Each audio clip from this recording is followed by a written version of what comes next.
bagi dua, kertas bagi dua, positif negatif.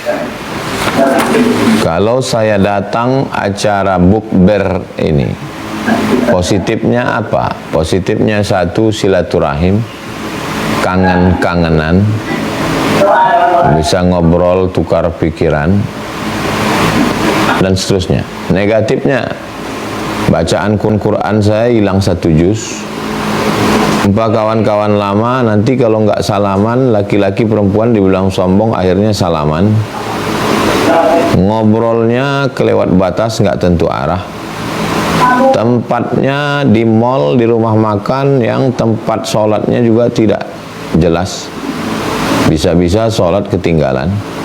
Campur aduk dengan laki-laki dan perempuan yang tidak mahram. Sampai di lokasi pun nggak juga bisa ngobrol, karena sibuk dengan itu, urutan acara, terjebak dengan pembawa acara, itu ini segala macam. Pikirkan mana positif negatif. Tulis semua, setelah dilihat berapa positifnya, berapa negatifnya. Kalau negatifnya lebih banyak, pakai kaedah. Apa kaedahnya? Kalau ada kebaikan positif, maslahat, ada keburukan negatif, mudarat. Dalam Islam bagaimana kalau kita dihadapkan pada dua? Dar'ul mafasid muqaddam ala jalbil masalih. Menolak mudarat lebih didahulukan, lebih dikedepankan, lebih diutamakan daripada mengambil manfaat. Menolak mudarat lebih didulukan, lebih dikedepankan, lebih diutamakan daripada mengambil manfaat. Itu kaedah. Ini yang saya ceritakan ini tidak generalisir dalam semua hal. Ini dalam sifatnya kasuistik. Bisa jadi ketemunya dengan para penghafal Quran, dengan para asatiz yang positifnya lebih banyak. Coba hitung. Itulah jurusnya. Demikian, wallahu a'lam. Jazakallah khair Ustaz. Wa iyyakum. Sampai ketemu di Kirapes. Insyaallah, barakallahu fikum. Baik, berikutnya ada Bapak Marzuki dari Jawa Timur. Silakan Pak Marzuki dari Jawa Timur.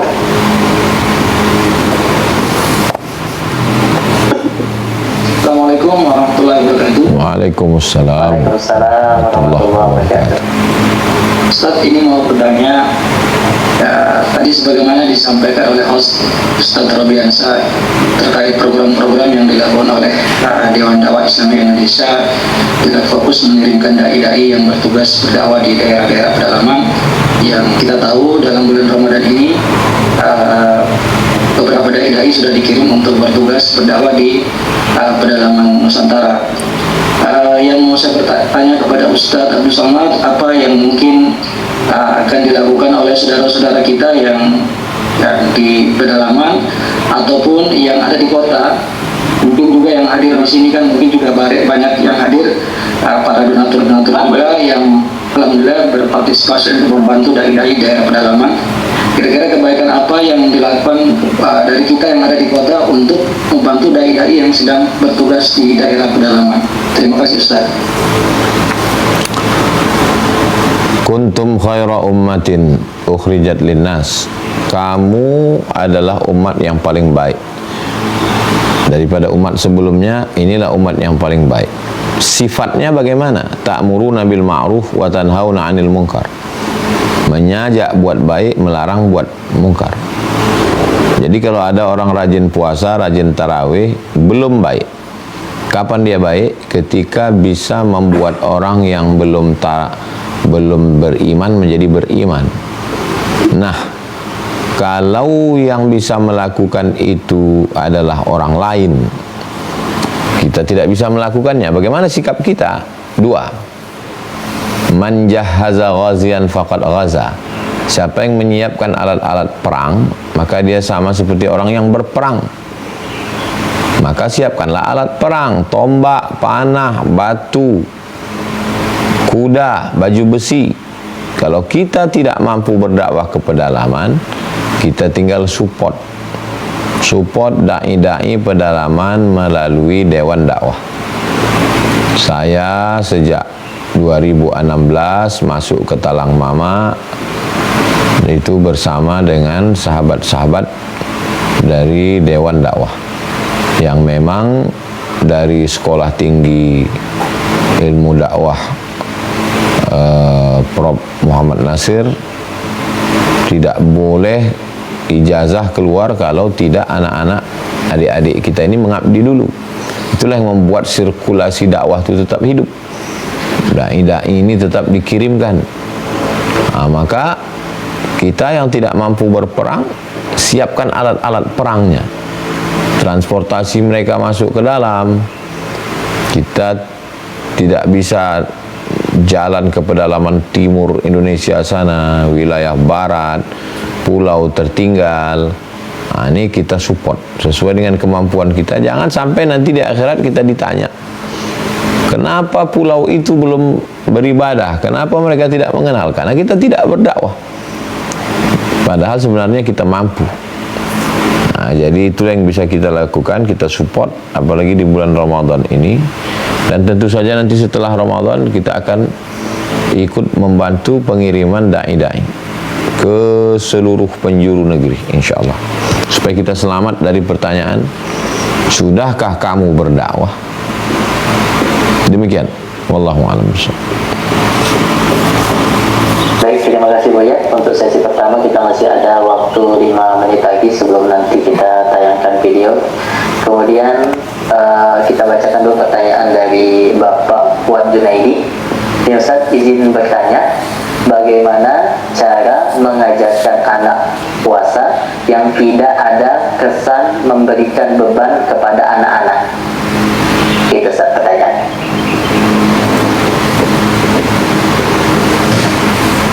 Semua ibadah itu beban.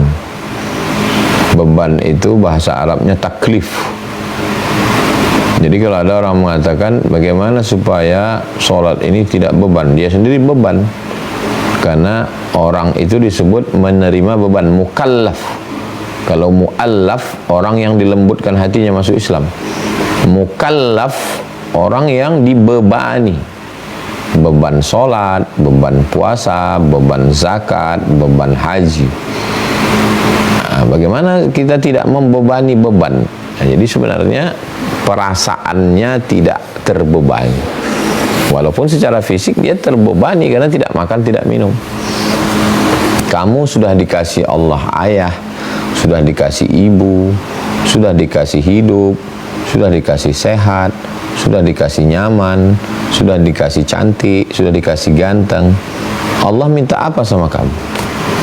Allah cuman minta kamu tahan makan sampai azan maghrib.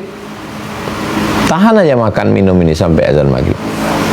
Jadi mindset dia dirubah.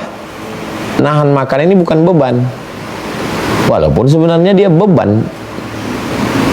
Jadi bertempurlah isi kepalanya antara beban dengan syukur. Sebenarnya saya berpuasa ini sedang mensyukuri nikmat Allah loh. Allah itu kan nggak ingin dibayar. Allah itu kan tidak minta apa-apa. Allah hanya minta supaya saya tahan makan. Jadi pikiran, cara berfikirnya yang kita rubah, sehingga dia tidak melihat itu sebagai beban. Walaupun dia beban, secara fisik dia beban. Sholat, zakat, puasa, haji, sedekah, infak itu beban semua itu. Tapi bagaimana orang merasakannya tidak sebagai beban. Jadi tergantung lagi teknisnya bagaimana kita menjelaskannya kepada anak-anak kita. Adapun tentang masalah umur, tentu kita konsultasi ke orang yang mengerti tentang kesehatan. Sampai selevel apa? Kira-kira kalau bibirnya pucat, tangannya menggeletar, jam berapa dia boleh makan? Jangan sampai kita paksa sehingga menimbulkan mudarat. Terjadi sesuatu, orang tidak menyalahkan kita, orang menyalahkan Islam. Apalagi orang memang mau mencari kelemahan Islam. Padahal ini proses pembiasaan. Allah bisa karena biasa. Demikian, wallahu a'lam bishawab. Baik, Buya, berikutnya ada Bapak Muhammad Haidir Nugraha. Silakan Bapak Muhammad Haidir.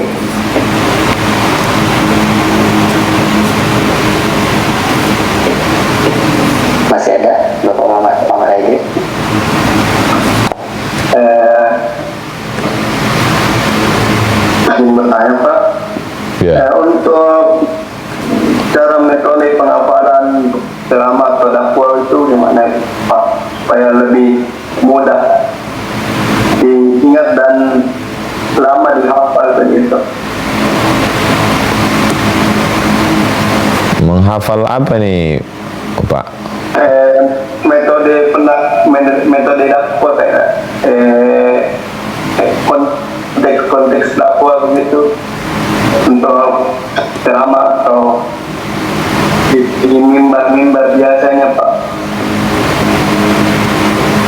Saya selalu sebelum menyampaikan itu saya buat dulu kotak-kotaknya. Makanya hampir setiap ceramah itu pakai kotak, pakai poin. To the point. Saya dikasih tema kebaikan puasa tanpa batas. Saya membatasinya sampai 15. Saya urutkan dari mulai sahur sampai sahur lagi. Selama 24 jam itulah yang saya tangkap.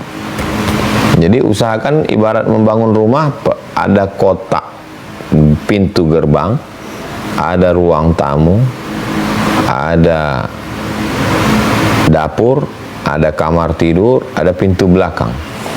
Setelah kita buat kotaknya ini, baru kita isikan perabotnya.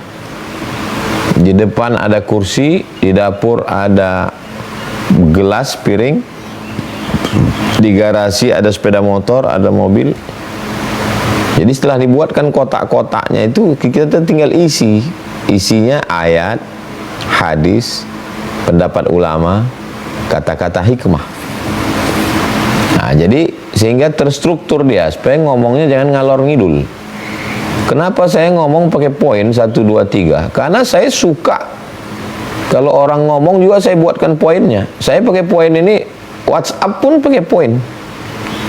Saya kalau ngirim WhatsApp, poin 1, 2, 3, 4, 5. Habis poin itu selesai. Nggak suka ngomong sama orang pun gitu. Nggak suka saya ngomong ngalor ngidul, nggak jelas. Asal habis poinnya udah selesai. Nah, itu untuk membantu kita. Kemudian supaya kita fokus. Biasakan untuk menggunakan ngomong itu kalau kita sudah terbiasa pakai dalil. Ayat Quran, hadis Nabi, pendapat ulama. Memudahkan diri kita dan memudahkan orang lain. Yang dengar juga mudah dan kita juga mudah menyampaikan. Saya kira demikian. Wallahu a'lam. Baik, terima kasih Buya. Mohon maaf pada sahabat dakwah dan keluarga pendukung dakwah yang mungkin pada kesempatan yang berbahagia ini karena waktu yang terbatas belum dapat kita berikan kesempatan untuk bertanya langsung kepada Buya Ustaz Abdul Somad. Karena waktu yang terbatas, sebelum kita berikan waktu untuk closing statement dari guru kita Ustaz Abdul Somad, mari kita tayangkan terlebih dahulu video ketika kami berdakwah dengan Ustaz Abdul Somad di pedalaman Talang Mama.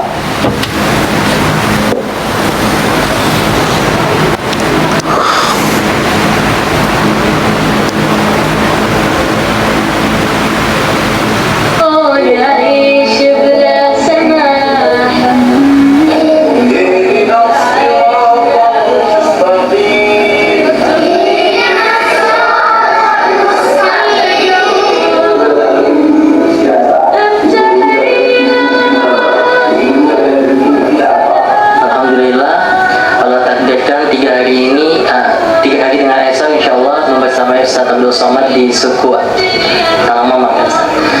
Apa alasan terkuat Ustadz di tengah kesibukan Ustadz yang padat itu? Ustadz masih menyempatkan diri untuk datang ke suku Talang Mama ini, Ustadz? Pertama, saya merasa mereka ini kan saudara kita, maka yang perlu diselamatkan. Ud'u ila sabili rabbika, ajak orang ke jalan Allah. Di kota-kota itu sudah di jalan Allah semua, sudah muslim. Maka saya di kota itu lebih pada taklim, mengajarkan ilmu, ceramah. Tapi kalau di sini kita berdakwah, mengajak orang ke jalan Allah. Al jaza ala qadril amal, balasan itu sesuai dengan kesulitan amalnya.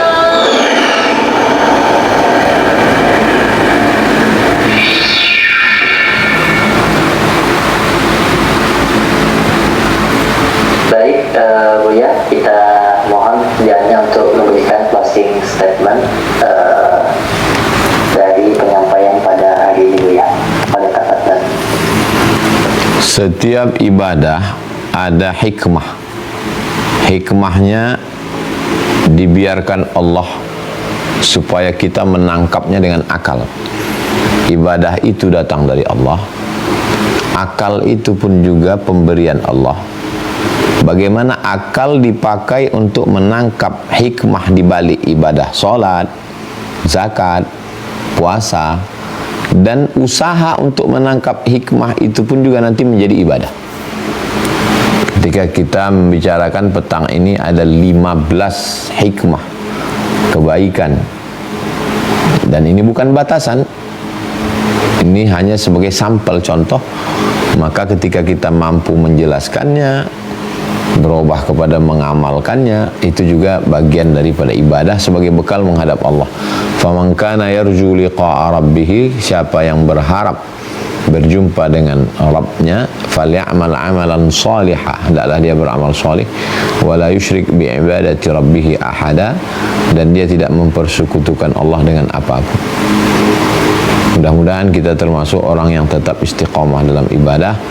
Dan kalau yang tahu ini hanya kita zalim, kita aniaya karena ada saudara kita di pedalaman, maka hikmah-hikmah ibadah itu juga mesti sampai ke pedalaman.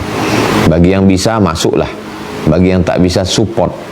Mari kita support program dakwah Dewan Dakwah Islamiyah. Mudah-mudahan Allah memperkenankan, niatkan untuk almarhum ayah, almarhumah ibu, menjadi amal jariah buat mereka, menjadi berkah juga buat kita. Hidup boleh berhenti, amal jariah tetap mengalir walau sesudah mati. Barakallahu fikum. Wassalamualaikum warahmatullahi wabarakatuh.